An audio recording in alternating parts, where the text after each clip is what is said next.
ഭക്തിയും ആരാധനയും എല്ലാം പ്രകൃതിയോട് ചേരുന്ന ഇടമാണ് കോതമംഗലത്തെ കോട്ടപ്പാറ ക്ഷേത്രം. നൂറ്റാണ്ടുകൾ പഴക്കമുള്ള ഈ ശാസ്താ ക്ഷേത്രത്തിൽ മകരവിളക്ക് മഹോത്സവമാണ് മുഖ്യ ഉത്സവം.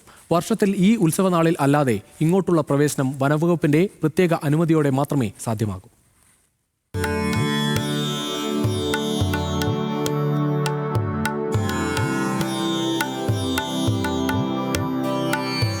കോതമംഗലം താലൂക്കിലെ കോട്ടപ്പടി പഞ്ചായത്തിൽ വടക്കുംഭാഗത്തിന് സമീപം വനത്തിനുള്ളിലാണ് കോട്ടപ്പാറ ശ്രീ ധർമ്മശാസ്താ ക്ഷേത്രം സ്ഥിതി ചെയ്യുന്നത്.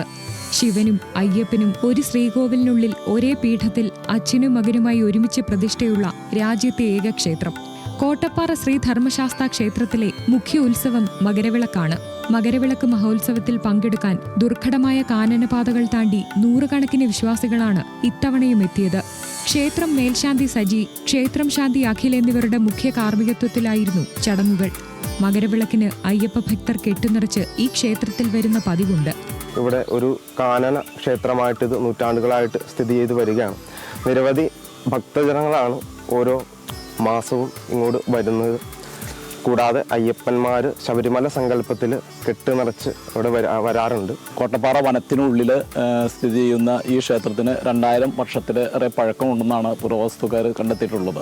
ഒരു 3 കിലോമീറ്ററോളം വനത്തിനുള്ളിലൂടെ സഞ്ചരിച്ചാണ് ക്ഷേത്രത്തിൽ എത്തിച്ചേരുന്നത്. എല്ലാ വർഷവും മകരവിളക്കിന് അയ്യപ്പന്മാർ മാലയിട്ട് ശബരിമലയ്ക്ക് പോകുന്ന മാതിരി ഈ ക്ഷേത്രത്തിലേക്ക് വരാറുണ്ട്.